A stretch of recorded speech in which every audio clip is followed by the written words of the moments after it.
I grew up in an era when you can buy cars for $500. So when I buy cars that I want to revive, I try to keep it in the $1,000 range. This 2004 Infiniti G35 is a perfect example of what's pretty much out there today for $1,000 with the ever-rising prices of vehicles. Please like and comment and hit that subscribe button and join me on this journey to revive this once iconic car. As you can see, it has a lot of work that needs to be done. The paint peeling, the body's in pretty good condition, rims horrible, spray painted. There's not really any major dents or anything. The original spoiler is gone, which probably leave that out or put it back on. And the interior is not the best, at least. The seats are ripped, but the dash is pretty much all intact, except for that little thing right there, which I actually broke. On these G35s, these dashes being intact is actually really rare. And the headliner at least is good. Now there are some good and some bad things with this car. So for one of the good things is that I only paid $900 for this car. Kind of like my Mustang over there. But for $900, you can't expect too much. So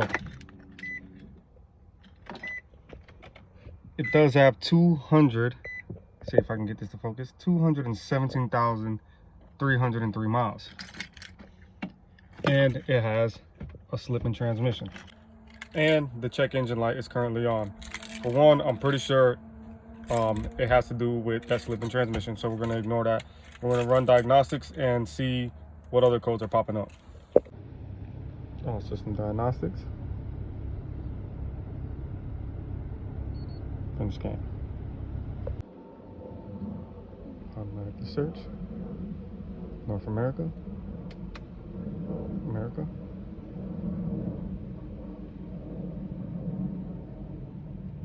G35 sedan. 335. 2004. And let's do a health report. All right, so these are the codes that we have.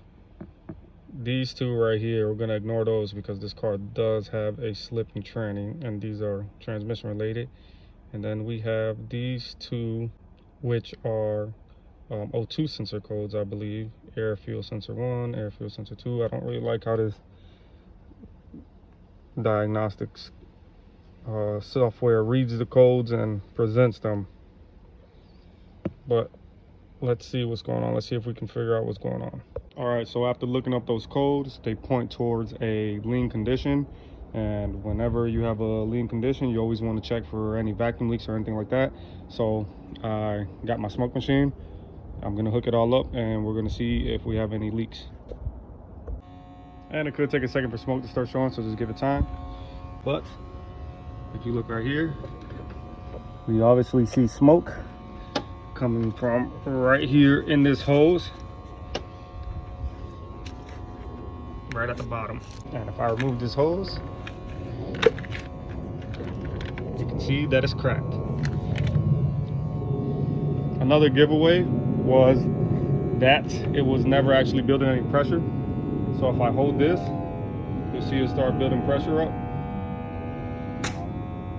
And as soon as I plug this in, it was staying at 0. All right, so I decided to try it in a different spot. And I'm getting a leak right here in the intake manifold. Would you look at that? Whoever put this together, let this pinch in there and got it caught. And another one right here.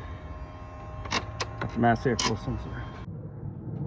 All right, so we got the throttle body off and we got the intake plenum lifted and out of the way. And just push that back, shove it down a little bit there.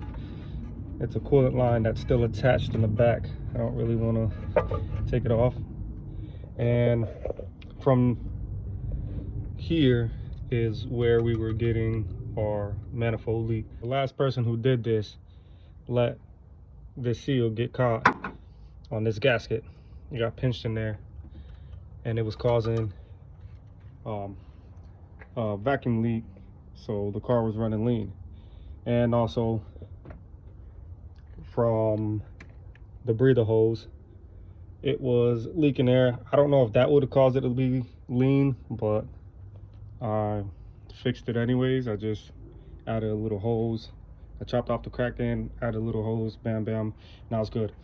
And another thing I'm going to do is replace the PCV, because the smoke was getting into the crankcase, and I'm not 100% sure if the smoke should be getting past the PCV. I'm pretty sure it can. I don't think it's like super sealed, but it was getting in there a lot, so I want to replace that anyways, just because I'm doing all this anyways. I'm already in here, so I'm going to remove the rest of this intake manifold, and I'm going to replace the seals down there because it all came in the kit. Replace the seal, put it all back together, and see if we're still running lean. So putting things back together, I snapped the bolt, which is fine. There's a lot of little space there for me to take it out. Gonna remove that, and since I had to completely take it out, I'm gonna clean this up and probably paint it back to like this aluminum color so it'll be nice and clean. Got the plenum all painted and looking nice. Time to reinstall it.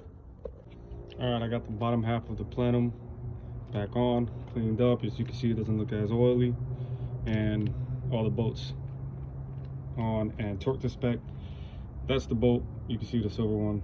That's the one that I snapped. I replaced it, put a different one, and it works. Let's get the other half put back on. All right, so we got it all finished, all put back together. It's looking nice and clean. And now I'm gonna go in there, erase the codes, and drive it around to watch the short-term fuel trim and see if it rises above anything above like 8%, I believe, is, you know, you're running lean.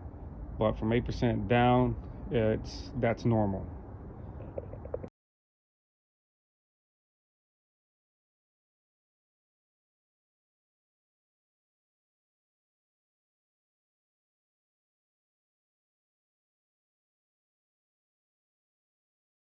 All right, so we seem to have fixed the problem.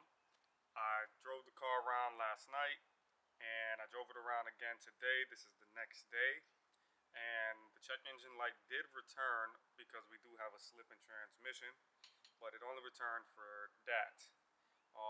The codes that we were chasing, the lean codes, did not return. I was watching the short-term fuel trim, and it started dropping significantly. When I started that other clip, it was around 8-9%, and eventually it was working its way down to, you know, 4, 2, 5, 6, which is fairly acceptable. If the check engine light does return, then I'll know it's another issue. But as of right now, I'm pretty confident that we fixed the lean running issue.